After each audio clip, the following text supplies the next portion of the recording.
name's Helen, I work for Ribble Rivers Trust, and as part of the summer challenge we're going to show you how to do a microsafari. So it's quite simple, you don't need much equipment. You need a net. It doesn't need to look like this, it can be your typical net that you might take to the beach to look in rock pools and things. You'll also want some sort of bucket or container, and if you print off one of our ID guides, or if your parent has it on their phone, you'll want that as well to look at what you found. You want to pick quite a nice shallow place, like this, sort of a bit rocky, where it looks like the water's not so fast that you're going to get into any danger. Make sure you've got an adult with you who knows what you're doing and is keeping an eye on you, so that if you do get into any trouble, there's someone on hand to help you out. So what you would do first is you get a bit of river water in your bucket. So I'll just go and get a bit.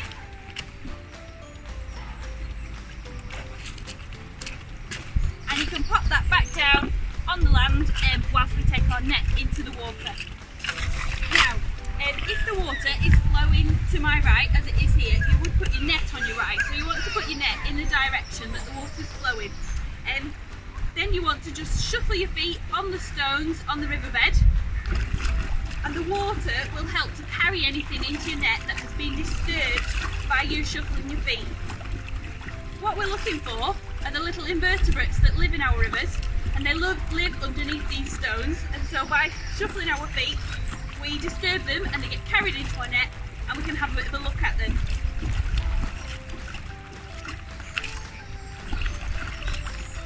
You want to try this at a few places in the river to get the best results and see if you can find quite a few different species.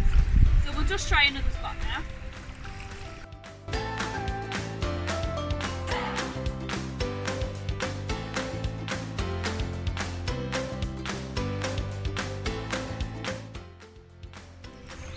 Have a little look in your net, and if you've caught anything, if there's anything moving in there, bring it back to your bucket and gently tip it out so that you can carry on doing some sampling in the river with an empty net. There we go, and then I'll go back for another dip, but we can also look at what's in the bucket.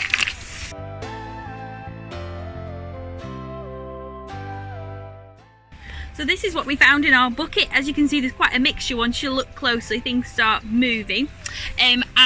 What we would do is we would follow the ID guide that's part of the Summer Challenge booklet.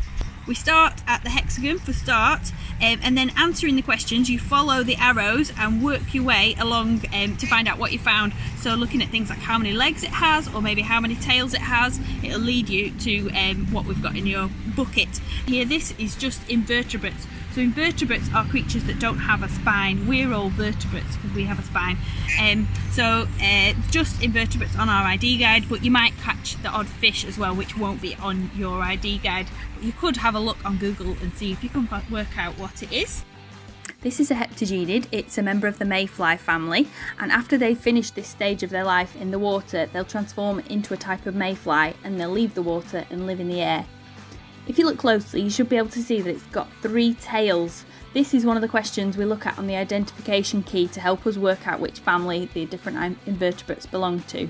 You might also be able to see some things along its back moving quite quickly in and out. Those are its gills, and that's how it takes oxygen out of the water and breathes. This is a stonefly, and you should hopefully be able to see that it's only got 2 tails compared to the 3 tails we saw on the heptagenid. Stoneflies are a really good indicator of good water quality because they don't like to live anywhere where there's quite high levels of water pollution, so finding those in your sample is a really good sign. Again, these are an invertebrate that will eventually change into a fly. It will become a stonefly and it will live in the air and not in the water anymore.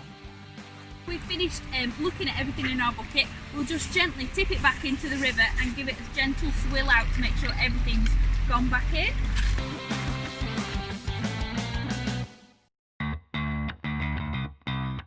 There we go, nothing left in our bucket.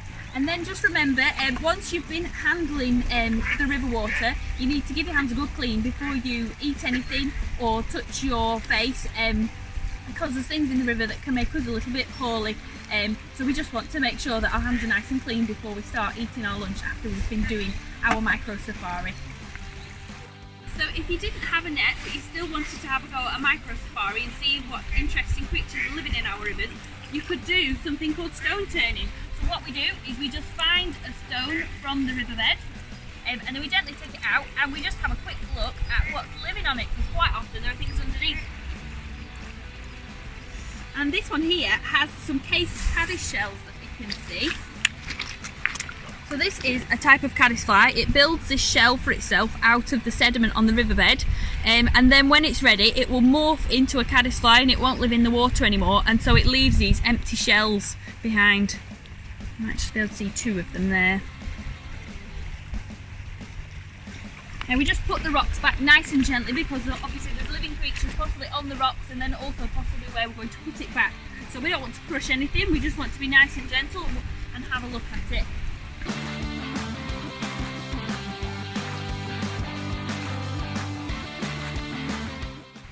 Oh, this one's quick.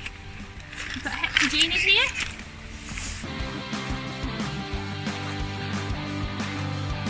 Once again, we just need to remember to give our hands a good clean with soap and water when we can, or maybe hand gel if you're out and about before you're going to eat your lunch. We just need to make sure they're clean before we start touching our face again, so that we don't get poorly tummy after being in the river. Make sure to stay safe when visiting rivers, but most of all, have fun. We want you to enjoy your visit to rivers. Keep an eye out for the rest of the summer challenges over the next 6 weeks, and make sure to share your photographs and videos with us of the things you've been doing, visiting and making during the summer holidays by your rivers.